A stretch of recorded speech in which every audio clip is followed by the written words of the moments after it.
नमस्कार आदरणीय दर्शक, हामी विशेष संवादमा छौँ, विशेष कुराकानीमा छौँ। आज गाई जात्रा हाम्रो देशमा प्रत्येक दिन गाई जात्रा हुन्छ। नेताहरूको झगडा भइरहन्छ, आरोप प्रत्यारोप भइरहन्छ। मुलुकका दुईवटै पार्टी यतिखेर नेपाल कम्युनिस्ट पार्टी र नेपाली कांग्रेस पार्टीभित्र पनि आन्तरिक द्वन्द्व छ, विवाद छ।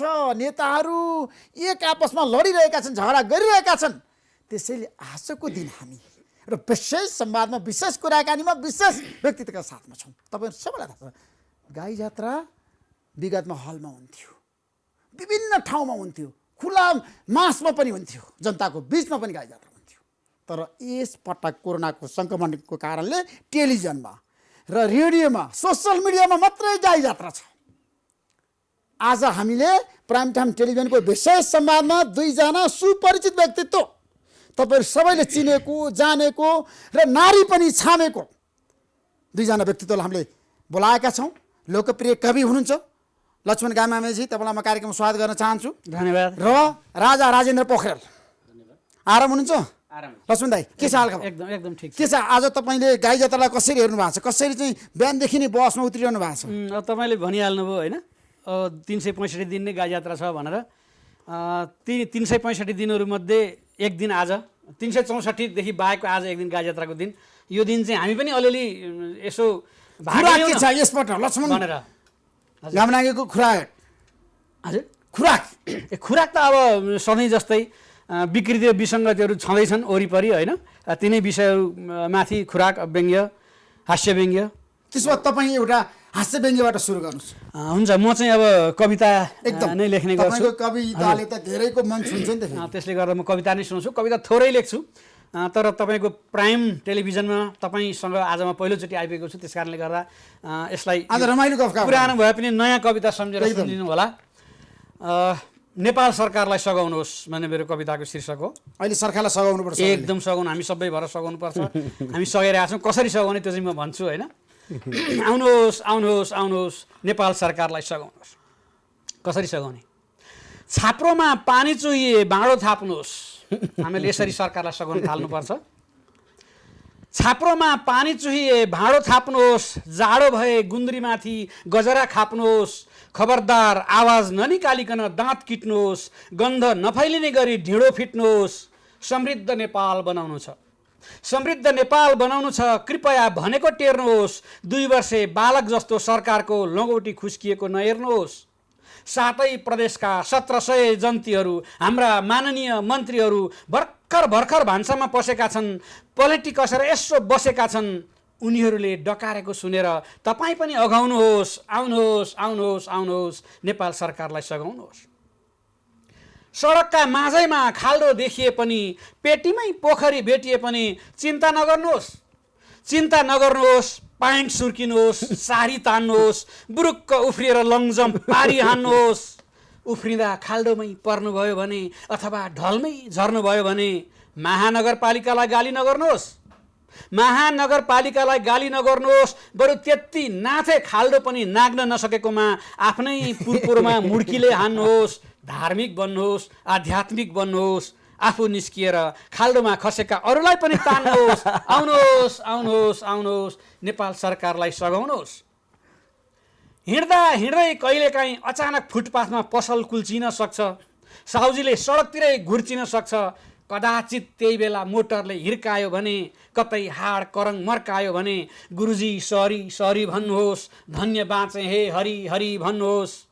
सरकारै सरकार छन् सडकभरि, सरकारै सरकार छन् सडकभरि। सरकारसँग मुखमुखै नलाग्नुहोस्, खुट्टो खोच्याउँदै बरु भाग्नुहोस्, तर नजाग्नुहोस्। आउनुहोस् आउनुहोस् आउनुहोस्, नेपाल सरकारलाई सघाउनुहोस्। फोहोरको रास अगाडिबाट हिँड्दा नाक ट्याप्प थुन्नुहोस्।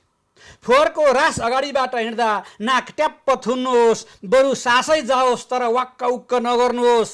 महानगरीय सभ्यता बचाउनुहोस्, फोहोर पचाउनुहोस्। आफ्नो भागको धुवाँ धुलो आफ्नै फोक्सोमा अटाउनुहोस्। डाक्टरले लेखिदिएका ओखती नछुटाइ खाइरहनुहोस्। बेला बेला जचाउन अस्पताल धाइरहनुहोस्। दिशा जचाउनुहोस्, पिसाब देखाउनुहोस्। आफ्नो औसत आयुलाई जसरी पनि बढाउनुहोस्। सरकारका विरोधीहरूलाई जसरी पनि ढलाउनुहोस्। आउनुहोस् आउनुहोस् आउनुहोस्, नेपाल सरकारलाई सघाउनुहोस्। आउनुहोस् आउनुहोस् नेपाल सरकारलाई सघाउनुहोस्। नेपाल प्रधानमन्त्री केपी शर्मा ओली त खुसी हुनुपर्ने। एकदम तपाईँ यो कविता सुनिसकेपछि हेरिसकेपछि एकदम खुसी हुनुहुन्छ। राजा राजेन्द्र तपाईँलाई के लाग्छ प्रधानमन्त्री मक्ख हुनु होला? उहाँ त सधैँ मक्ख नै देखिनुहुन्छ होइन। उहाँलाई त्यस्तो टेन्सन भएको पनि देखिँदैन। त्यत्तिको गाली खाने हो भने त हामी त वर्षमा 365 दिन होइन 366 दिन निदाउन सक्दैनौँ।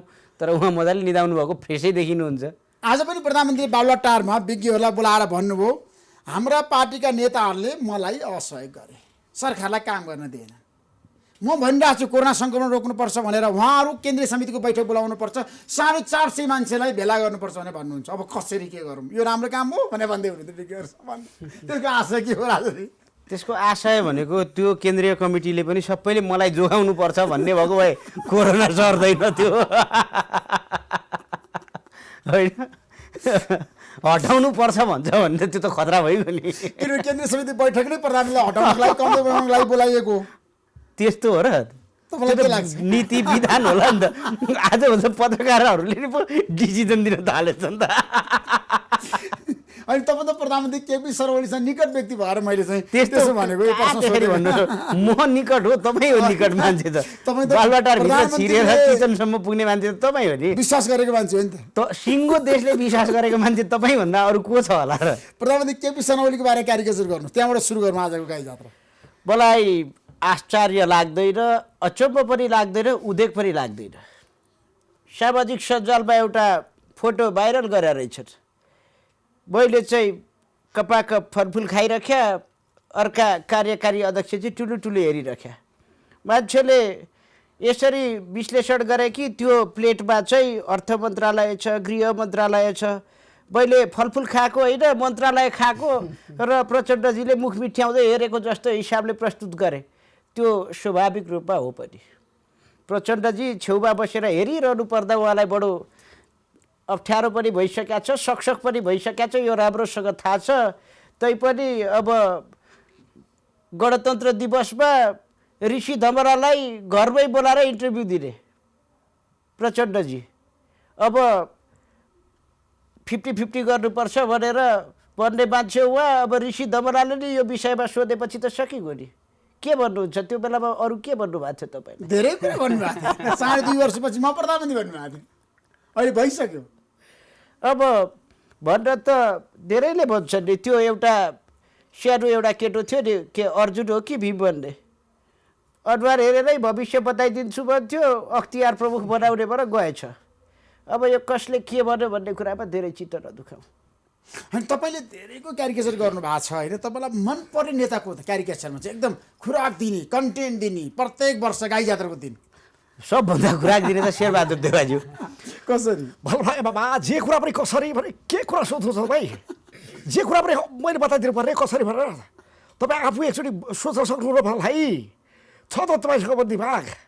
कसरी भनेको छ, कहिले भनेको छ, जनता जान्न चाहन्छ भनेको छ, यो पनि बताउनु, सिधा बताउनुहोस् भनेको छ। बाबा घुमाएर पनि बुझ्न सक्नु पर्दैन भन्लाई।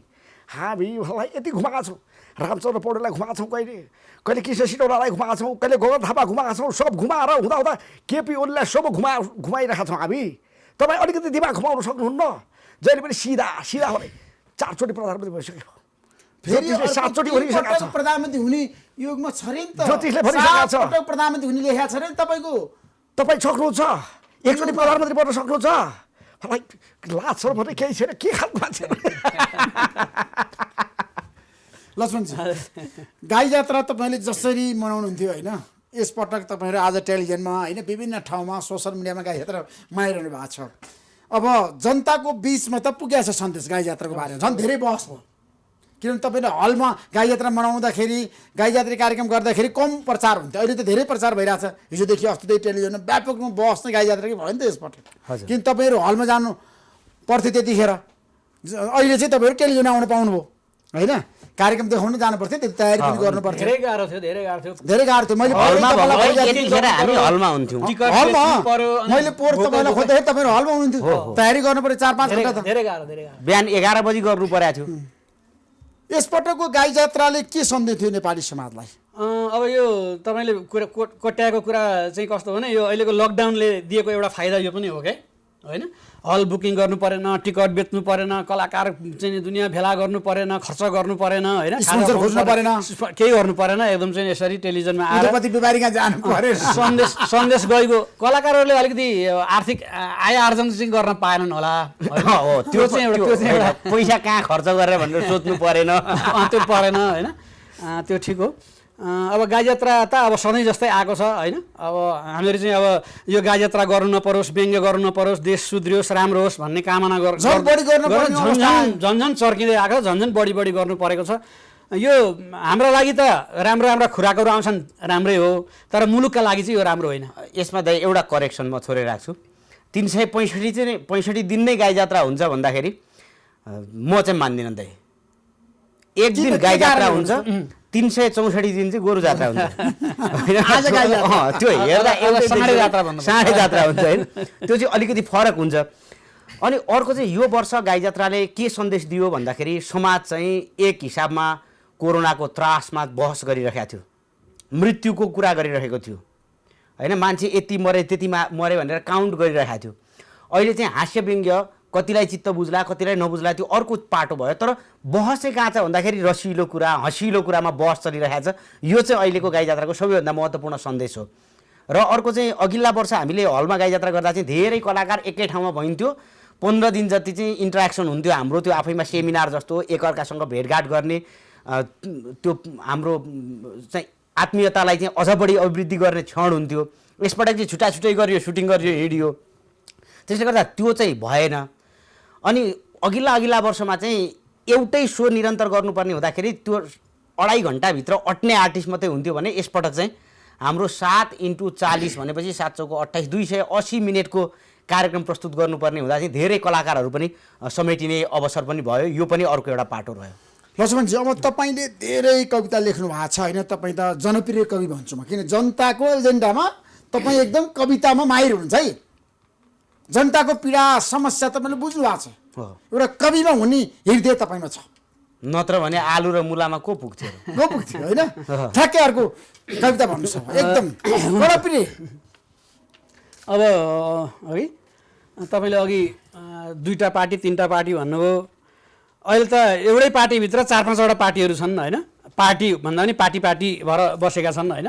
एउटै पार्टी भैँसी पार्टी जोर पार्टी, एउटै पार्टीका 2टा शीर्ष नेता चाहिँ 2टा शत्रु राष्ट्रका नेताहरू भेट भएर शिखर वार्ता गरे जस्तो समाचार त्यसरी बन्न महिनौदेखि वार्ता गरेका गरेछन्। अहिले केपी शर्मा ओली र प्रचण्डको बिचमा वार्ता भएन भने त्यति मात्रै पनि एक सातादेखि भएको छैन भनेर अब चाहिँ संवादहीनता चाहिँ तोडियो होइन। पहिलेको जस्तो पहिले हामीले चाहिँ युद्धको बेला भनिन्थ्यो नि, माओवादी पक्षको वार्ता टोलीमा फलानु फलानु फलानु, सत्ता पक्षको वार्ता टोलीमा फलानु भने जस्तो केपी ओलीको वार्ता टोलीमा फलानु फलानु, प्रचण्डको वार्ता टोलीमा फलानु फलानु। यो त डोनाल्ड ट्रम्प र उत्तर कोरियाको जस्तो भएछ मिटिङ जस्तो होइन। एउटै पार्टीका 2टा नेताको यस्तो भइरहेको बेला एउटा कविता, यो अलि अगाडि नै लेखिएको कविता, तर सधैँ समसामयिक भइरहन्छ यो कविता। कस्तो छ हाम्रा नेताहरूको बिचको एक आपसको द्वन्द्व झगडा, एकले अर्कालाई गाली गर्ने गाली कविता। मैले भोट हालेका नेतालाई मेरा दाजुले भोट हालेका नेताले विदेशीको दलाल भन्छन्। हेर्नुहोस् है समस्या, मैले भोट हालेका नेतालाई मेरा दाजुले भोट हाले, घरभित्रै यस्तो द्वन्द्व छ। मैले भोट हालेका नेतालाई मेरा दाजुले भोट हालेका नेताले विदेशीको दलाल भन्छन्। मेरा बाबुले महानायक मानेका नेतालाई मेरी आमाले भोट हालेका नेताले आतंककारीको अगुवा भन्छन्। त्यो पार्टीका अध्यक्ष यो पार्टीका सभापतिलाई घृणा गर्दै खकारेर मञ्चमै थुक्छन्। ऊ पार्टीका महासचिव त्यो पार्टीका वरिष्ठ नेतालाई टुनी खेलमा नाङ्गै बनाएर लडाउँछन्। एक पार्टीका एक नेताहरू एक अर्कालाई शब्दकोशमै नपाइने गालीहरू पत्ता लगाएर सराप्छन्। धारे हात लगाएर सराप्छन्, माइक बजाएर सराप्छन्, रेडियो रन्काएर सराप्छन्, टेलिभिजन घन्काएर सराप्छन्, पत्र पत्रिकामा लेखेर सराप्छन्, जुलुसले बाटो छेकेर सराप्छन्, मनपरी बोलेर सराप्छन्, सुराल खोलेर सराप्छन्, मच्ची सराप्छन्, उफ्री सराप्छन्। त विदेशी दलाल यसरी सराप छन्। त विदेशी दलाल, त आतङ्ककारी, त भ्रष्टाचारी, त हत्यारा, त अमेरिकाको जुत्ता, त चिनिया कुत्ता, त गुप्तचर, त छेपारो, त दक्षिणपन्थी, त उग्रवादी, त प्रतिगामी, त यथास्थितिवादी, त टाउको कट्टा, त घाँटी रोटुवा, त बाटो ढुकुवा, त नपुंसक, त दरबारिया, त आतताई, त चोर, त देश बेचुवा, त विष वृक्ष, त कठपुतली, त बैशाखी, त पाखण्डी, त शिखण्डी, त मर्न नसकेको, त मरिजा, तँलाई हरियो बाँस भनेर सराप छन्। अझै धेरै थिए, मैले यहाँ बिचैमा छोडिदिएँ। यसरी सराप छन्। हाम्रा महान नेताहरूका महान बाणी अनुसार, यो उनीहरूले नि हामीलाई सिकाएको हो, हाम्रा महान नेताहरूका महान बाणी अनुसार हाम्रै नेताहरू विदेशीका दलालहरू, हाम्रै आस्थाका धरोहरहरू भ्रष्टाचारका पहाडहरू, हाम्रा अगुवाहरू नै नैतिक हरामहरू, हाम्रा संरक्षकहरू नै पराइका कठपुतलीहरू, इन्डियाका गोठालाहरू, अमेरिकाका गुप्तचरहरू, थुक्क हामीहरू। मलाई आफैलाई गाली गर्न मन लाग्छ, तिनीहरूलाई किन गाली गर्नु? थुक्क हामीहरू, विदेशी दलालका नतमस्तक जनताहरू, कठपुतलीका पनि हामी कठपुतली प्रजाहरू, सर्वसत्तावादीका हामी झोलेहरू, संशोधनवादीका हामी भरोटेहरू, सामन्तवादीका हामी दासहरू, आतङ्ककारीका हामी ढालहरू, भ्रष्टाचारीका हामी संरक्षकहरू, नैतिक हरामहरूका हामी सुरालहरू, नाङ्गा नेताहरूका हामी लङ्गोटीहरू, थुक्क हामीहरू। थुक्क हामीहरू एकजना लुगा लगाएको नेता पनि जन्माउन नसक्ने, एकजना सराप्नु नपर्ने अगुवा पनि हुर्काउन नसक्ने कस्तो बन्जर पाठेघर रहेछ हाम्रो। दलालहरू मात्रै उत्पादन गर्ने पौरुष हो कि पानी हो हाम्रो?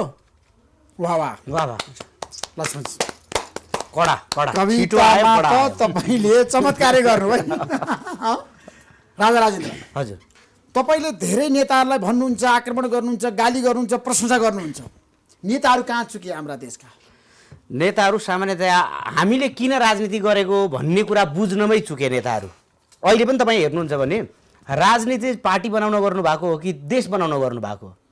पार्टीको विधि र पद्धति स्थापित गर्नलाई देश के अरे राजनीति गर्नुभएको कि यत्रो वर्ष देशमा एउटा विधि र पद्धति स्थापित गर्नको लागि राजनीति गर्नुभएको? त्यो कुरामा नेताहरू लगभग कन्फ्युज हुनुहुन्छ। उहाँहरू यही चिजको चाहिँ जवाफ अझै पनि उहाँहरूले प्राप्त गर्नुभएको छैन। कन्फ्युजन अहिले कन्फ्युजन नै हो। अधिकांश नेताहरू चाहिँ हामीले यति वर्ष काम गऱ्यौँ, हामीले यति वर्ष काम गरेपछि अब पेन्सन आउनुपर्छ, त्यो पेन्सन भनेको चाहिँ हाम्रो लागि सत्ता हो, हाम्रो लागि चाहिँ मन्त्री क्वार्टर हो, त्यहाँ गएर हामीले त्यो बन्दै गरेको 80 लाखमा जिम गर्नुपर्छ भन्ने हिसाबले चाहिँ उहाँहरूको सोच आउने गर्छ। र अहिले जुन जिम खाना पनि बन्दैछ नि, धेरै मान्छेहरू अहिले भन्छन् कि त्यो जिम खाना किन बनाउने यस्तो बेलामा पनि, त्यो आवश्यक पनि रहेछ क्या त। किन भन्दा ऋषिदाई यहाँ बोलाउने, कुटुम्ला चाहिँ गरेर सोध्ने होइन। कहिलेकाहीँ त यहाँ सहभागीहरू पनि कुटाकुट आरोप प्रत्यारोप द्वन्द्व विवादै हुन्छ, हाताहाल पनि हुन्छ। ऋषिदाई फेरि उचाल दिने, फेरि दाईको सिद्धान्तै के हो भने भिडाउ र भ्यू बढाऊ होइन, जनताको चाहना हो क्या, द्वन्द्व जति गर्नु सक्नुहुन्छ गर्नुहोस्, होइन तिनीहरूको झाडा चाहिँ नगर्नुहोस्, हाताहाल नगर्नुहोस्। ऋषिदाई पनि कम्युनिस्ट हुनु होइन, तिनीहरूको सहनशीलता, तिनीहरूको ऊ पनि हेर्नु पर्यो नि त, होइन? त्यसका लागि होइन, इन्टरनेसनल प्र्याक्टिस पनि टेलिभिजनमा बहस गर्दाखेरि आरोप प्रत्यारोप द्वन्द्व विवाद हुन्छ, तर एकदम सावधानी अपनाएर उहाँको झगडा ऋषिदाईले के मुखामुख गरे हुन्छ, हात हालहाल नगर्नु, होइन? ऋषिदाईले के गर्नुहुन्छ, दुईजनालाई यहाँ राख्नुहुन्छ होइन, तपाईँहरू चुप लाग्नुहोस्, तपाईँहरू बस्नुहोस् छ नि, आजको दिनमा तपाईँहरू यसरी झगडा गरेको सुहाउँदैन, तपाईँ दुवैजना चुप लागेर बस्नुहोस् अनि अब यस्तो पत्रकार, एक अर्का पत्रकारले उता फेरि तपाईँ जान सक्नुहुन्छ, तपाईँ जानुहोस् भनिदिने पत्रकारले नै। कर उठाउने बेला भयो अर्थमन्त्रीलाई तनाव, कसैले पैसा तिर्दैन, पैसा उठाउने सबभन्दा सजिलो पुलिस लाएर होइन, मसल देखाएर हो क्या। मान्छेहरू पुलिसले पैसा उठाइदिएन भनेर मनाङ्गे माननीय खोज्न थाल्छन् होइन। अब के गर्ने, जिम गरेका मन्त्रीहरू हुन्छन्, कर कसले नदिँदो रहेछ हेर्नुहोस् त। जिम खानाको विकास, होइन? जिम खानाको विकास। र यसमा नाफा पनि के रहेछ भने यो खुद्रा खाद्रीमा नेताहरू, बिरामी नेताहरू पालेर जिन्दगीभरि उपचार गर्नुभन्दा एकचोटि 80-90 लाख 1 करोड खर्च गरेर जिमखाना बनाएर मजाले स्वस्थ बनाएर होइन, स्लिम ट्रिम मजाका हेल्दी मन्त्रीहरू पूर्व मन्त्रीहरू भयो भने जनताको ढुकुटी पनि जोगिने रहेछ जस्तो लाग्यो मलाई चाहिँ। अब तपाईँले छ नि, हजुर, प्रचण्डसँग पनि कुराकानी त गर्नुभएको छ, हजुर, प्रचण्डको क्यारिकेचर गर्नुहोस्। मने निश्चित रूपमा यो गाई जात्रा भन्ने चिजमै मलाई बडो कहिलेकाहीँ यसो हेर्छु रमाइलो पनि लाग्छ र कहिलेकाहीँ यसो हेर्छु मलाई चित्त पनि दुख्छ। निश्चित रूपमा मान्छेले खुसी बन्नका लागि चाहिँ गाई जात्रा गर्ने हो भन्ने अनि कलाकारहरू बोलाउने त्यसपछि चाहिँ कडा कडा दरो दरो दिनलाई उचाल्ने अनि त्यसमाथि हुँदा हुँदा कहाँसम्म पनि भन्ने ठाउँमा पुर्याउने भने माने यमराजका 3टा दूतहरू थिए, एउटा चण्ड, अर्को अचण्ड र अर्को प्रचण्ड। निश्चित रूपमा जर्ज डब्ल्यू बुश बनेर चण्ड अमेरिकामा जन्मियो, ओसामा बिन लादेन बनेर अचण्ड चाहिँ मध्यपूर्वमा जन्मियो र यता नेपाल खण्डमा चाहिँ पुष्पकमल दाहाल प्रचण्ड बनेर जन्मियो भन्ने खालका पनि अभिव्यक्तिहरूसम्म पुर्याउने जुन किसिमको बुर्जुवा मिडियाको जुन षड्यन्त्र छ नि, यो षड्यन्त्रहरूले गर्दा पनि मलाई कहिलेकाहीँ चाहिँ विरक्त लागे जस्तो पनि लाग्छ, फेरि अर्को मान्छेलाई उडाएको देख्दा फेरि खुसी पनि लाग्छ। र प्रचण्ड तपाईँ कमजोर प्रचण्ड, चमत्कारी प्रचण्ड? निश्चित रूपमा पहिले यो पत्रकारहरूको भरोसा कहाँ हुँदो रहेछ भने पहिले एकजना वकिल पत्रकार थिए। सुरुमा मलाई पहिलो इन्टरभ्यू फेस गर्न गएँ, जाँदाखेरि निश्चित रूपमा तपाईँ चमत्कारिक, संसारलाई तपाईँले हल्लाइदिनु भयो, तपाईँले चाहिँ एकदम छलाङ हान्नुभयो, यस्तो यस्तो गर्नुभयो भन्दा त म पनि निश्चित रूपमा भन्दै मुसुक्क हाँस्दै टाउको हल्लाइराखेका थिएँ। लास्टमा लगेर तुलोको एकातिर त्यसलाई राख्ने र अर्कोतिर तपाईँले बगाएका रगत र आँसुलाई राख्दा कुन चाहिँ भारी पाउनुहुन्छ भनेर सोद्धाखेरि चाहिँ मैले पानी नै खानु परेको थियो। नपत्याए तपाईँले टिभीतिर कतै फुटेजहरू भेट्न सक्नुहुन्छ। अब कमजोर कि बलियो भन्ने कुरा चाहिँ मार्क्सवादमा यही नै हो भन्ने कुरा हुँदैन, किनभने म बारम्बार भन्ने गर्छु मार्क्सवाद भनेको हो पनि हो र होइन पनि हो। त्यसले गर्दा आज तर अहिले तपाईँ केपी शर्माले जे भने त्यही गर्नुपर्ने अवस्थामा पुग्नुभयो नि त। वास्तवमा चिज के हो भने मैले जे भन्यो उहाँले त्यही गर्ने हो। मैले ल 5 वर्ष चलाउनुहोस् भन्दैपछि उहाँले 5 वर्ष चलाउनुहुन्छ। उहाँले मैले भने माने कि मैले उहाँले भने माने? तपाईँहरू कुरै नबुझिकन उचाल्ने र मान्छे जुधाउने काममा लाग्नु भएको छ। तपाईँले राजीनामा माग्दा पनि केपी शर्माले भन्नुभएको छ 5 वर्ष प्रधानमन्त्री दिन्न राजीनामा। राजीनामा मैले मागेको होइन, मैले तपाईँले साथीभाइहरूलाई सहयोग मागे हो, सहयोग मागेका साथीहरूले चाहिँ राजीनामा मागे हो। त्यसले गर्दा मैले नै मागे भन्ने त्यसो चाहिँ प्रचण्डले केपी शर्माको राजीनामा माग्नु भएको छैन निश्चित रूपमा। लक्ष्मणजी, किनभने प्रचण्ड भनेको माग्ने खालको मान्छे होइन, चाहिएको बेलामा खोसेर लिन सक्छ, कब्जा पनि गर्न सक्छ। प्रधानमन्त्री केपी शर्मालाई विस्थापित गर्न सक्नुहुन्छ? मलाई मन लाग्यो भने सक्छु, तर अहिले मलाई मन लागेको छैन। जुन बेला सक्छु त्यही बेला मन लाग्छ। हाम्रो देशमा राजनीतिक कुरा गर्दाखेरि नेताहरू जनताप्रति उत्तरदायित्व र जिम्मेवारी किन वहन गर्न छोडे? के कारणले? तपाईँलाई के लाग्छ? एउटा कविको नाताले भन्नुहोस् न। अब एकदम व्यक्तिवाद भन्छ नि, व्यक्तिवाद हाबी भयो। अब यसो चाहिँ विचार गर्नुहोस् न। अब दुईटा पार्टी मिलेर एउटै पार्टी भयो, एकदम ठुलो पार्टी हो, देशका लागि, अघि तपाईँले भन्नुभयो नि, मुलुकका लागि, जनताको हितका लागि, मुलुकमा स्थिरता दिनका लागि भनेर भनियो। अनि सम्झौता चाहिँ के गरियो भने 2 वर्षपछि पालो पालो गरेर प्रधानमन्त्री हुने भनेर चाहिँ सम्झौता गरियो भनेको छ नि त पहिला, होइन? 2 वर्षपछि पालो गरेर प्रधानमन्त्री हुने भनेको के हो त भन्दाखेरि व्यक्तिवाद हाबी भएको होइन त, पावर चाहियो, होइन? पद चाहियो नि त, पदका लागि रहेछ नि त एकता भएको, होइन? यस्तो खालको एउटा अवस्था मुलुकको छ। यो व्यक्तिवाद हाबी भयो र यो चाहिँ मुलुकका लागि भनेर भन्ने, तर आफ्ना लागि, आफ्ना परिवारका लागि, आफ्ना वरिपरिका लागि, आफ्ना गुटका लागि, होइन, मात्रै केन्द्रित हुन। राजनीति जनताको लागि भएन, परिवारको लागि भयो, परिवारका लागि भयो, व्यक्तिको आफ्नै परिवारका लागि, साथीभाइका लागि, आफ्ना लागि सबभन्दा बढी।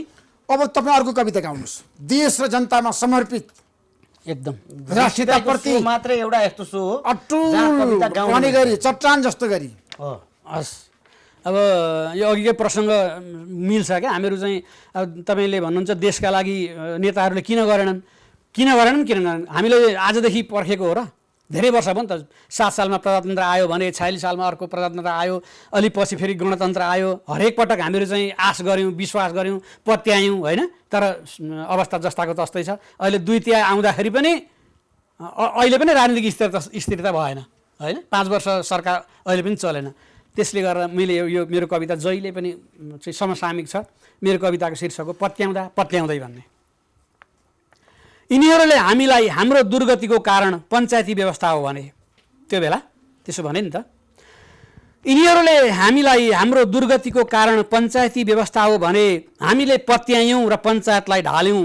हेर्दा हेर्दै यिनीहरूले झ्यालबाट पञ्चहरू हुले र हामीलाई पार्टीको ढोकाबाट बाहिर निकाले। यिनीहरूले हामीलाई हाम्रो सम्पूर्ण दुर्भाग्यको कारण राजतन्त्र हो भने हामीले फेरि पत्यायौँ र राजतन्त्र विरुद्ध लड्यौँ। हेर्दा हेर्दै यिनीहरू कहिले राजाको बाहुलीमा नाम चढाउन गए, कहिले पाउमा दाम चढाउन गए। यिनीहरूले संविधान सभा नयाँ नेपाल बनाउने कडी हो भने, देशमा चमत्कार गर्ने जादुको छडी हो भने त्यो पनि हामीले मान्यौँ। त्यो पनि हामीले मान्यौँ र भोट हालेर यिनीहरूलाई नै छान्यौँ। हेर्दा हेर्दै यिनीहरूले संविधान सभालाई डान्स रेस्टुरेन्टमा ढाले र मातिएर नाङ्गा नाङ्गै नाच्न थाले।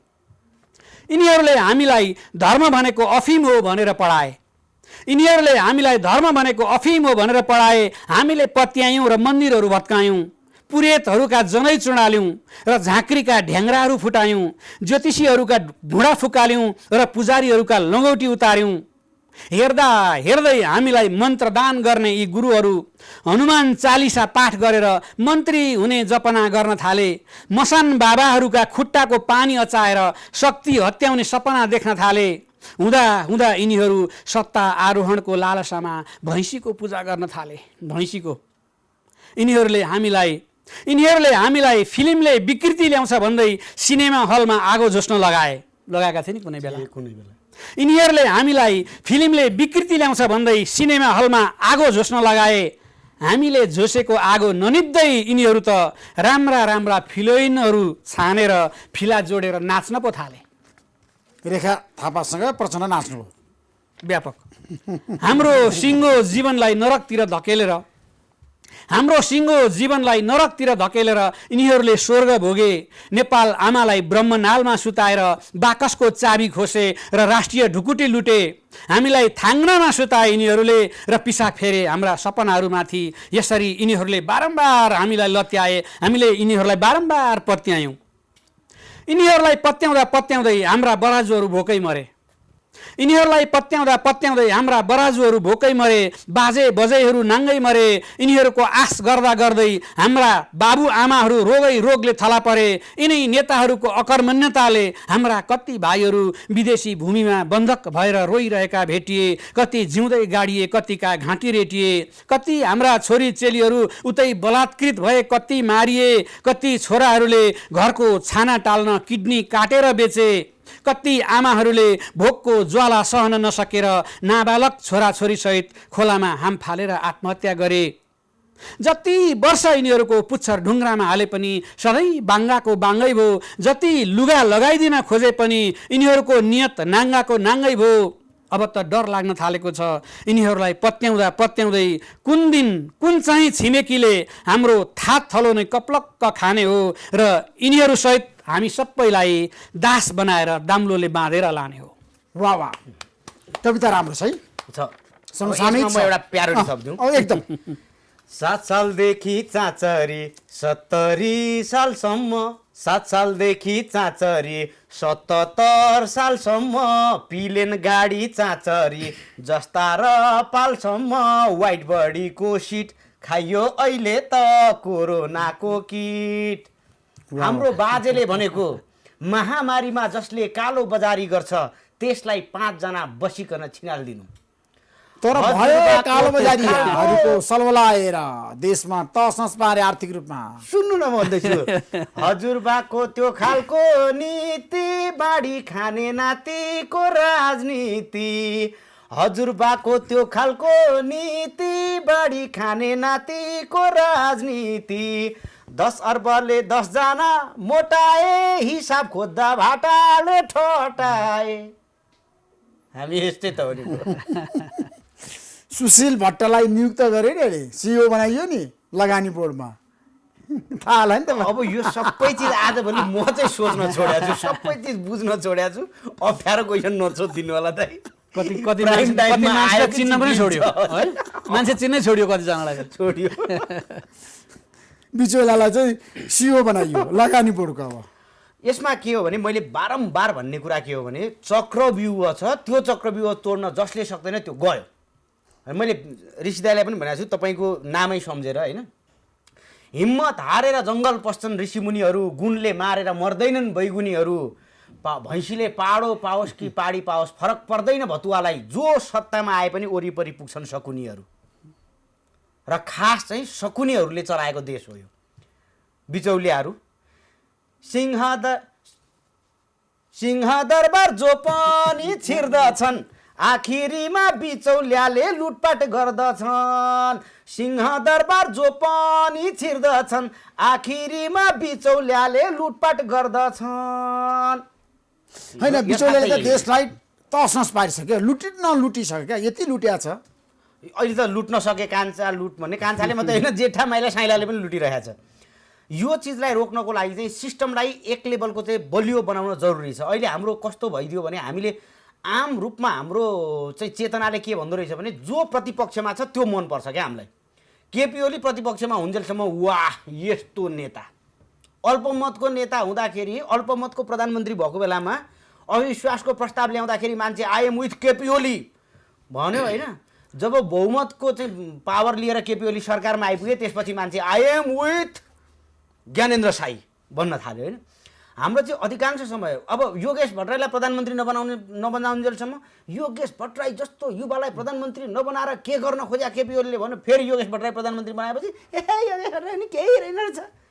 हाम्रो चेतना घनश्याम भुषाल जस्तो विद्वान मान्छेलाई मन्त्री नबनाएपछि कसरी हुन्छ देश भन्यो, फेरि घनश्याम भुषाललाई बनाइदिएपछि यस्तो घनश्याम भुषाल कुरै मात्रै धेरै रहेछ भनेको। सामान्यतया हामीले के गर्यौँ भने अपोजिसनबाट नतिजा खोज्यौँ, तर खासमा चाहिँ नतिजा दिने त सत्ता पक्ष रहेछ। होइन, गीत र सङ्गीतको कुरा गर्दा, कविताको कुरा गर्दा प्रधानमन्त्री केपी शर्मा ओलीको पनि धेरै रुचि छ। तपाईँ त उहाँसँगै काम गरेको व्यक्ति पनि हो। चुनावको बेलामा देशभरि राजा राजेन्द्रलाई केपी शर्मा ओलीले खोज्नुहुन्थ्यो क्या, सही हो नि? मलाई त त्यस्तो लाग्दैन। मलाई थाहा छ नि त। उहाँलाई थाहा हुन्छ नि यस्तो कुरा। मलाई त सबै थाहा छ। केपी शर्मा ओलीको गाडीमा उहाँ सरर चाहिँ बालकोट जानुहुन्थ्यो। भन्नुहोस् पहिला त होइन, पहिला त उहाँ त अब राजनीति विद्यार्थी राजनीतिबाटै आउनुभएको हो नि त। अब म त्यही भएर म भन्छु व्यक्ति केपी ओलीको चाहिँ म एक लेभलको प्रशंसक हो। जस्तो कोही साथीहरू रोनाल्डोको फ्यान हुनुहुन्छ, कोही चाहिँ मेसीको फ्यान हुनुहुन्छ होइन, भने जस्तै म पनि केपी ओलीको फ्यान हो व्यक्तिको हिसाबले। तर मन्त्री प्रधानमन्त्री हुनु भनेको चाहिँ त्यो एउटा अर्को संस्थागत अभ्यास हो। त्यो फरक अभ्याससँग चाहिँ मेरो कतिपय असन्तुष्टि होला, कतिपय कुरामा अझै पनि विश्वास होला। तर तपाईँ धेरै पटक बालुवाटार जानु भएको छ केपी शर्मा ओली प्रधानमन्त्री भइसकेपछि। धेरै पछिल्लो पटक तपाईँको गएको छुइनँ म। भेट कहिले भएको छ? जनता जान चाहन्छ बताउनुहोस् आज। राजा राजेन्द्र तपाईँ यो सच्याउनुहोस्, म धेरै पटक गएको छैन। तपाईँले मलाई एकचोटि बालुवाटारमा देख्नुभयो र तपाईँले धेरै पटक भन्नुभयो होइन। म बालुवाटार धेरै पटक जाने मान्छे होइन। म चाहिँ मेरो आफ्नो व्यस्तता पनि हुन्छ एक, र दोस्रो चाहिँ आवश्यकता र उपादेयता अनुसार म बालुवाटार पुग्न सक्छु। तर बालुवाटार पछिल्लो समय गएको चाहिँ यो संयोग नै भन्नुपर्छ। तपाईँ र म सँगै बालुवाटार पुगेपछि म त्यसपछि एकैचोटि यो असारमा लकडाउन खुलेपछि म पुगेको छु एकचोटि। त्यसपछि प्रधानमन्त्रीले के भन्नुभयो त? लामो समयपछि बालुवाटार पुगेपछि। हजुर, त्यतिखेर चाहिँ मैले अलिकति युथहरूसँग तपाईँको कम्युनिकेसन केही ग्याप छ भन्ने मैले विषय राखेँ। किनभने अहिलेको युथ चाहिँ सामान्यतया भाषिक हिसाबले कमजोर छ। नेपाली भाषामा चाहिँ पढेर चाहिँ त्यसको अर्थहरू निकाल्न चाहिँ अलि अप्ठ्यारो छ। अब तपाईँले यहाँ प्रश्न सोद्धाखेरि कुन कुरा सोधेपछि के जवाफ आउँछ भन्ने कुरा तपाईँलाई थाहा छ क्या, तर तपाईँले जुन भाषाको खेल खेल्नुहुन्छ त्यो खेल सबैलाई थाहा हुँदैन। मान्छेले के ठान्छ भने ऋषि धमलाले प्रश्नको उत्तरै दिन दिँदैन भन्छन् मान्छेहरूले होइन। तर तपाईँले गरे के हो भने 4वटा क्वेसन चाहिँ उत्तर नलिने गरी तपाईँ सोध्नुहुन्छ क्या, अनि मान्छे अत्याइसकेपछि जुन सोध्नुपर्ने हो 5औं नम्बरमा सोध्नुहुन्छ। भनेको युवाहरू चाहिँ नेपाली भाषामा अलिक बढी कम्फर्टेबल छैन। नभएपछि तपाईँले युवाहरूलाई केन्द्रित गरेर विषयहरू प्रस्तुत गरिदिनु होला। तपाईँ उखान टुक्काहरू प्रयोग गर्नुहुन्छ, रूपक अलङ्कारहरू प्रयोग गर्नुहुन्छ। त्यो बन्नको लागि चाहिँ एउटा सिङ्गो कथा हुन्छ एउटा टुक्काको पछाडि, त्यसको लागि त्यो बन्नको लागि एउटा सिङ्गो जीवन पद्धति चलेको हुन्छ। तर त्यो कुरा अहिलेको पुस्तालाई थाहा छैन। अनि तपाईँ एउटा टुक्का भन्नुहुन्छ, अनि त्यो टुक्का चाहिँ पेचिलो हुनाले गर्दाखेरि चाहिँ धेरै युथहरू तपाईँसँग रिसाइरहेका छन्। त्यसले गर्दाखेरि तपाईँ यसमा फरक हिसाबले ट्याकल गर्नुभए पनि राम्रो हुन्थ्यो भन्ने हिसाबको मैले चाहिँ मेरो सुझाव रह्यो। त्यसपछि प्रधानमन्त्रीको प्रतिक्रिया के आयो? तपाईँले यो सोध्नुहुन्छ मलाई लागिरहेको थियो होइन, त्यसैले त्यो कुरा भनौँ कि नभनौँ भन्दैछु। उहाँले त्यसपछि के भन्नुभयो भने उहाँले भन्नुभयो उहाँकै भाषामा, उहाँकै शैलीमा क्यारिकेचर गर्नुहोस्। सबै कुराहरूमा हामीले चासो राख्नु पनि हुँदैन। अब राजा राजेन्द्रले कपाल किन पालेको भनेर मैले चासो राख्नु हुँदैन। युथहरूले प्रश्न गर्छन्, त्यो राम्रै कुरा हो। अब यो इनफ इज इनफ भनेर जुन गर्नुभयो हिसाब खोज भनेर, यसले त मलाई त सहयोगै भएको छ त। धेरै मान्छेहरूलाई केपी ओलीलाई अप्ठ्यारो पारे भन्ने लाग्छ, त्यो हिसाब त मै खोज्नेवाला थिएँ नि। युवाहरूले त्यति गरिदिएपछि मलाई पनि झन् सहयोग भयो। त्यसले गर्दा त्यस्तो कुराहरूले सहयोगै हुन्छ। सुशासन भन्ने कुरा मेरो पनि एजेन्डा हो। अब जुन हल्लाको कुरा गर्नुभएको छ बाहिर हुन्छ त्यो। तपाईँहरू प्रोग्राम गर्न जानुहुन्छ, जाँदाखेरि दर्शकहरू चाहिँ अगाडि मेन कलाकार नआउन्जेलसम्म उद्घोषक बोल्दा औपचारिक कार्यक्रममा चाहिँ साइड टक गर्छ, खासखुस खासखुस खासखुस गर्छ। उद्घोषकले ध्यान यता दिनुहोस्, साइड टक नगर्नुहोस् भन्दा पनि मान्छे सुन्दैन। जब मुख्य कलाकारहरू बोलाउँछ, अब आउँदै हुनुहुन्छ राजा राजेन्द्र भनेपछि चाहिँ मान्छे हे भनेर फेरि कुरा एकछिनमा गरौँला है, अहिले यता ध्यान दिउँ भन्छ। त्यस्तै हो, हामीले केही नतिजाहरू निकाल्नु पर्ने हो, त्यो निकाल्न सकेका छैनौँ। नतिजा आएपछि चाहिँ फेरि सबै मान्छे कन्भिन्स हुन्छ। प्रधानमन्त्री तपाईँको कार्यक्रममा नि आउनु भएको छ लक्ष्मणजी? आउनु भएको छ। केपी शर्मा ओलीलाई तपाईँले भेट्दाखेरि, कुरा गर्दाखेरि र उहाँ प्रधानमन्त्रीको रूपमा आज देशको नेतृत्व गर्दाखेरि के फरक पाउनु? ठ्याक्कै एउटा यसो विचार गर्दा एउटा दुईवटा व्यक्तित्वको रूपमा मलाई लाग्छ क्या। व्यक्ति राम्रो हो क्या, उहाँ व्यक्ति असल हो। उहाँ धेरै ज्ञान पनि छ, उहाँसँग धेरै अध्ययन पनि छ। धेरै कुराहरूको अध्ययन गरेर ज्ञान लिएर मात्रै उहाँ बोल्नुहुन्छ। त्यो उहाँले यसो सुन्दाखेरि उखान टुक्का भनेको, ठट्टा गरेको, हरेक कुरालाई चाहिँ धेरै कुरालाई एकदम हल्का फुल्कासँग लिएको भन्ने देखिन्छ। तर त्यसलाई अलिकति गहिरिएर अध्ययन गर्ने भने त्यहाँ केही गुदी कुराहरू हुन्छ। त्यो एउटा उहाँको राम्रो पक्ष हो। उहाँ एकदमै अध्ययन पनि गर्नुहुन्छ, मेहनत गर्नु। मैले सुनेको छु 18 घन्टासम्म काम गर्नुहुन्छ, एकछिन मात्रै सुत्नुहुन्छ। यस्तै धेरै कुराहरू चाहिँ सुनेको छ। अनि भाषा साहित्य कलाप्रति उहाँको विशेष रुचि छ होइन। बेला बेला साहित्यकारहरूलाई, कविहरूलाई, कलाकारहरूलाई बोलाएर कार्यक्रमहरू पनि गर्नुहुन्छ। त्यो एउटा व्यक्तिको पाटो एउटा त्यो राम्रो छ। प्रधानमन्त्रीको हिसाबले, मुलुकको एउटा बागडोर चाहिँ नि सम्हाल्ने हिसाबले, मुलुकलाई द्रुत गतिमा अगाडि बढाउनु पर्ने हिसाबले मुखले चाहिँ उहाँले भनेका कुराहरू एकदमै राम्रा थिए। हामीले सुरुमा धेरै नै आशा पनि गरेकै हो होइन। एउटा नयाँ नयाँ चाहिँ नि सपनाहरू उहाँले चाहिँ देखाउनु भयो। मान्छेहरूले चाहिँ सुरुमा नपत्याए पनि ए हो कि भन्ने पनि पार्नुभयो। कतिपय कुराहरू केही सुरुहरू पनि भए, तर त्यसले राम्रो गति लिन सकेन। अब प्रधानमन्त्री केपी शर्मा ओलीको जुन भिजन छ नि, त्यो भिजन कार्यान्वयन भएन भन्ने जनताको गुनासो छ। हो। उहाँले जसरी निर्वाचनमा जाँदाखेरि, निर्वाचन पछि होइन, दुईवटा पार्टीलाई एक बनाएर लिएर जानुभयो नि त बहुमतको सरकारको प्रधानमन्त्री। त्यो एक चाहिँ अलिकति त्यो त्यति कडा एक होइन। तपाईँले एक बनायो भन्नु नि, तर आफूलाई त एक बनाउनु भने त प्रचण्डलाई मिलाउन सक्नुभयो नि त। त्यतिखेर जनताको भोट चाहिँ एक ठाउँ भेला पार्न सक्नुभयो। त्यो गठबन्धन तोड्न पनि सकिन्थ्यो बिचमा। उहाँले तोड्न नदिकन प्रचण्डलाई क्याप्चरमा लिएर चाहिँ आफू प्रधानमन्त्री बन्नुभयो नि त। हजुर, त्यतिखेर त खेल त भएको थियो नि त। काङ्ग्रेसले प्रचण्डलाई प्रधानमन्त्रीको लागि तयार हुनुहोस्, हामी 5 वर्षको प्रधानमन्त्री बनाउँछौँ भने काङ्ग्रेस सभापति शेरबहादुर देउवाले भनेकै हो प्रचण्डलाई। त्यहाँबाट त उहाँले प्रचण्डलाई चाहिँ जान दिनु भएन काङ्ग्रेसको पोल्टामा। त्यो त सफल हो नि केपी शर्मा ओलीको। त्यसलाई फेरि चाहिँ प्रचण्डको पनि सहृदयताको रूपमा पनि बुझ्नुपर्छ फेरि।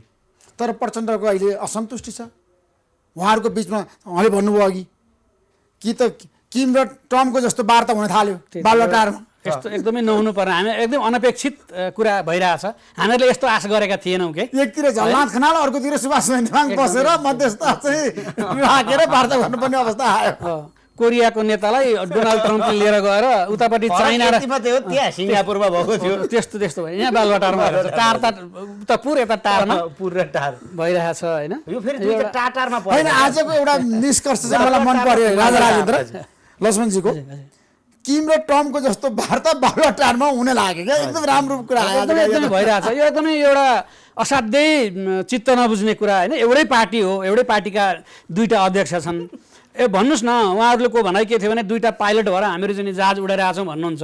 जहाज उडाउँदा उडिरहेछ जहाजमा हामी चाहिँ 3 करोड जनताहरू बसेका छन्। अनि उहाँहरू चाहिँ ककपिट छोडेर यता बाहिर पोहोरतिरपट्टि आएर वार्ता गर्न थाल्नु। अब प्लेन कता जाला, अब कुन भिरमा गएर ठोकिएला, कता जाला? यो एउटा डर मर्दो छ नि त अवस्था। दुर्घटना होला कि जोगिएला? यो जोगिनुको विकल्प म चाहिँ देख्दिनँ। जस्तो एउटा चिज के हो भने यो जोगिनु र नजोगिनुमा ठुलो अर्थ छ। मैले बारम्बार तपाईँले मलाई सोध्नु पनि भएको थियो, तपाईँले प्रधानमन्त्रीलाई सफल हुनुहोस् भनेर शुभकामना किन दिनुभयो? बिहानै उठ्नु भएको छैन दाइको क्या सिधै फेरि दाइको कस्तो भने सिधै स्टुडियो छिरेर फोन आउने हो त्यो सिधै लाइभमा होइन अनि मैले त्यतिखेर भने तपाईँले सम्झिनु भयो कि सम्झिनु भएको छैन एउटा प्रधानमन्त्री असफल हुँदा त्यो असफल प्रधानमन्त्रीलाई खास फरक पर्दैन पूर्व प्रधानमन्त्रीको हिसाबबाट पाउने सुविधा सेवा इज्जत त्यो प्राप्त गर्छ नै तर प्रधानमन्त्री असफल भयो भने चाहिँ जनताले चाहिँ दुःख पाउँछ फेरि भोग्ने जनताले हो नि प्रधानमन्त्री सफल हुँदा र असफल हुँदाको एउटै मात्र अन्तर के हो भने प्रधानमन्त्री सफल भइदियो भने मान्छेले मनमा राख्छ सम्झिन्छ धेरै नै सफल भइदियो भने फोटो भित्तामा राख्छ तर असफल हुँदाखेरि चाहिँ जनताले दुःख चाहिँ प्रत्यक्ष भोग्नुपर्छ जस्तो एउटा उदाहरण भन्छु डाक्टर बाबुराम भट्टराईज्यूले बाटो चौडा पार्नको लागि जुन अभियान चलाउनु भयो जुन हिम्मत गर्नुभयो अहिले पनि मान्छेहरूले बाटो ठुलो देख्ने बित्तिकै नेपालभरि जहाँ पुग्दा पनि बाटो ठुलो देख्ने बित्तिकै हे बाबुराम भट्टराई भनेर एकचोटि स्मरण गर्छ विदेशमा गएर ठुलो बाटो देख्दा पनि नेपालमा पनि बाबुरामले यस्तै बनाउन खोज्या हो भन्छ भनेको प्रधानमन्त्री एक लेभलको सफल हुँदाखेरि त्यो खालको भावना जुन हुन्छ नि अनि राष्ट्रकै प्रगति र उन्नति हुन्छ त्यही प्रधानमन्त्री सफल हुँदा बाबुराम भट्टराईले त तात्विक रूपमा अन्तर केपी शर्मा ओली सफल भयो भने देश सफल हुन्छ हाम्रो भनाइ त्यही हो भनाइ त्यही हो तर सफल हुन सक्नु भएन झगडामा रुमल लिइरहनु भएको छ 2.5 वर्ष भइसक्यो प्रधानमन्त्री भएको अब 1.5 वर्ष भयो त्यो चुनावको चहलपहल सुरु हुन्छ कोरोनाको यस्तो तनावको बेलामा बालुवाटारमा बैठक त कोरोनाबाट कसरी मुक्ति पाउने भन्ने विषयमा हुनुपर्ने हो नि त त्यहाँ त कुर्सीमा कसरी पुग्ने र कुर्सीबाट ओलीलाई कसरी विस्थापित गर्ने खेल रमाइलो छ त्यो पनि अब हुन त यो बेलामा त्यति भएपछि चाहिँ दाइहरूलाई दाइहरूलाई पनि राम्रै भएको छ समाचार ब्रेकिङ हाल्न पाइरहेको पनि इन्टरटेन भइरहेको छ अब अर्को गीत सुनाउनु पर्यो नि ओके अब दाइले भन्नुभएपछि नसुनाएर हुँदैन अब नेपाली काङ्ग्रेसको पनि पालो त चाहियो नि त फेरि हामीलाई रामचन्द्र पौडेलकै बारेमा गाउनुहोस् शेरबहादुर देउवाको बारेमा शशाङ्कको बारेमा शेखरको बारेमा कृष्णप्रसाद सिटौलाको बारेमा धेरै छ त्यहाँ पनि मिसाएर म एकै ठाउँमा राखिदिन्छु है त कोशी जिम्मा लायौँ हामीले गण्डक जिम्मा लायौँ महाकाली सन्धि गऱ्यौँ टन्नै गाली खायौँ लाउडा पनि हाम्रै नाममा अरू धेरै ठाउँमा कसले रोक्छ कसले छेक्छ पैसा आउने ठाउँमा आफ्नो मन त कमिसनमै गइरहने जनता भने विकास भन्दै कराउने परान परान संसार यस्तै रहेछ परान परान परान संसार यस्तै रहेछ परान क्या राम्रो गीत गाउनु होइन एकदम हाम्रो देशमा त भ्रष्टाचारको त एकदम काण्डै काण्ड छ हजुर अब राष्ट्रियताको बारेमा कुरा गर्दाखेरि पछिल्लो समय लिम्बियाधुरा लिपुरे कालापानी अब जसरी नक्सामा जारी भयो होइन नयाँ नक्सा पनि सार्वजनिक भयो संविधान पनि संशोधन भयो त्यो त एकदम अभूतपूर्व एकता हो नि त नेपालमा त अब त्यसलाई कसरी दिगो बनाउने कुटनीति माध्यमबाट भारतलाई कसरी कन्भिन्स गरेर हाम्रो भूभाग फिर्ता ल्याउने त्यो गाई जात्राको यसपटकको एजेन्डा चाहिँ बनेन नि मैले यसो हेरेँ मैले त्यो विषय चाहिँ उठाएको छु तपाईँले उठान गर्नुभएको मैले उठान गरेको छु र मैले राखेको विषय के हो भने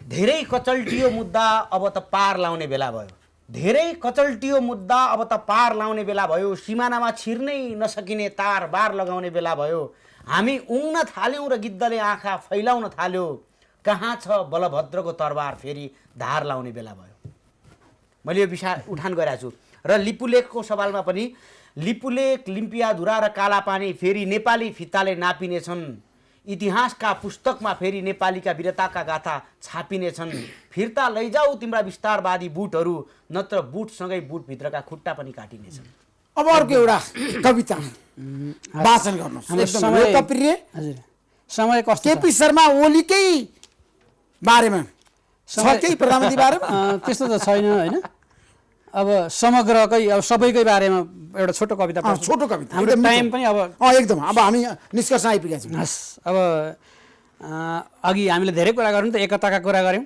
राष्ट्रिय एकताका कुरा गरौँ पार्टी एकताका कुरा होइन जनताका एकताका कुरा राष्ट्रिय ए कता मेरो कविताको शीर्षक हो राष्ट्रिय ए कता कुर्सी यता कमिसन यता मुलुक डुबाउने मिसन यता अदालत मालपोत र भन्सार यता जाँडपानी र जुवातासको संसार यता यता हो यता राष्ट्रिय एकता यता ओए राजा राजेन्द्र कलेटी परेका ओठ चार्दै काखीमा छेरपाटे लागेको छोरो च्यापेर कता ए कता बडे बडे भुँडीहरू यता बडे बडे भुँडीहरू यता, भुँडीहरूको मिटिङ यता, सिटिङ इटिङ एन्ड ड्रिङ्किङ यता, तेरो अनुहार देखिने कार यता, 84 व्यञ्जनको खार यता, अमेरिका यता, जापान यता, डलरमा पोक्याएको मिठा पान यता, यता हो यता, राष्ट्रिय एकता यता, ओए ऋषि धमला, हनुमान कट्टु हावामा हल्लाउँदै मट्टीतेलको रित्तो ग्यालन बोकेर कता, कता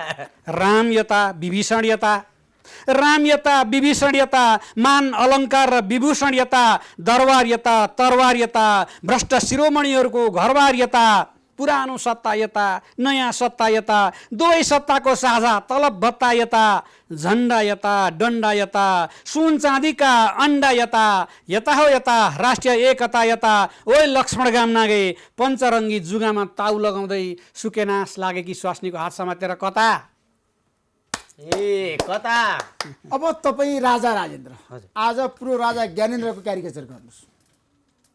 अप्ठ्यारा ऋषि धमलाजी, जनता जान्नु चाहन्छन् भनेर मसँग पनि केही सोध्नु मन त होला नै, तर सचिवालयको आन्तरिक विश्लेषण अनुसार चर्को बोल्नेहरूसँग अन्तर्वार्ता नदिनु नै बेस हुने हाम्रो निष्कर्ष छ।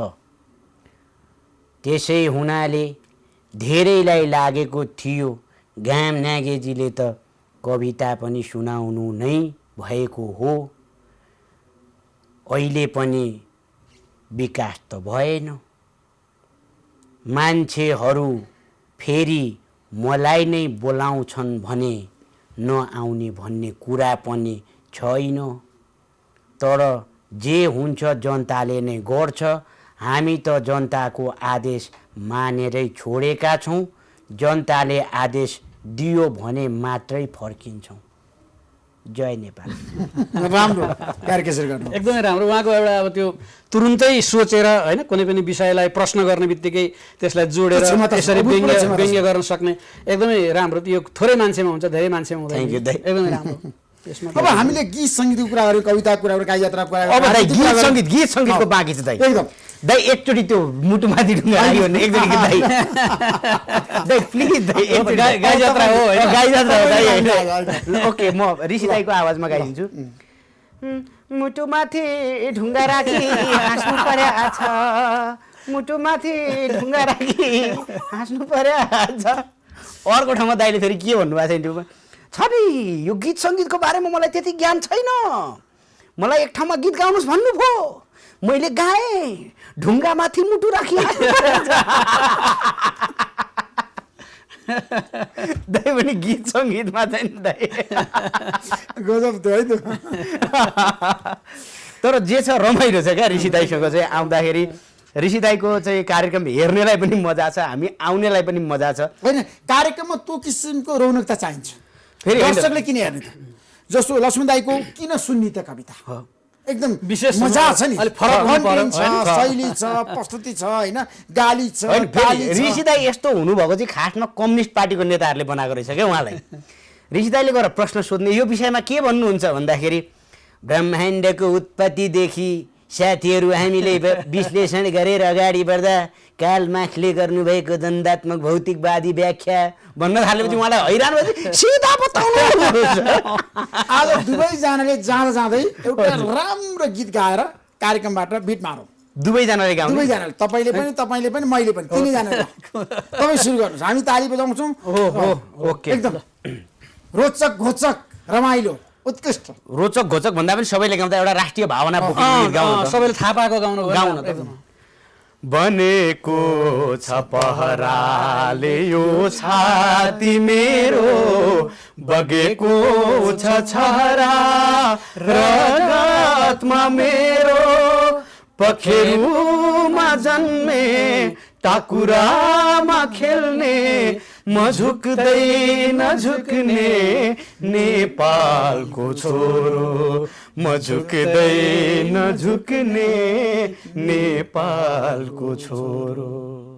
वाह वाह, मैले सार्वजनिक ठाउँमा पहिलोचोटि गीत गाएँ है। हजुर, ल आज ऋषिदाईको गाई दोस्रो जात्राको गीत। दिन पुरा भयो होइन तपाईँले गीत गाइसकेपछि एउटा सन्देश राम्रो भयो हजुर एकदम राम्रो। यहाँहरू आइदिनु भयो हामी धेरै आभारी छौँ यहाँहरू दुईजनाले जुन किसिमको आफ्नो क्षेत्रमा एकदम प्रभावकारी भूमिका निर्वाह गरेर जनतालाई खुराक दिइरहनु भएको छ दिइरहनुहोस् आगामी गाई जात्रामा अर्को वर्ष एकदम भव्य र सभ्य रूपमा झन् हामी सबैले खुलमखुला गर्न पाऊँ हस्। कोरोना विश्वबाट भागोस् एकदम एकदम हस्, राम्रो। धन्यवाद। तपाईँको पनि गति सधैँ कायमै रहोस्। थ्याङ्क यू सो मच नमस्कार थ्याङ्क यू सो मच नमस्कार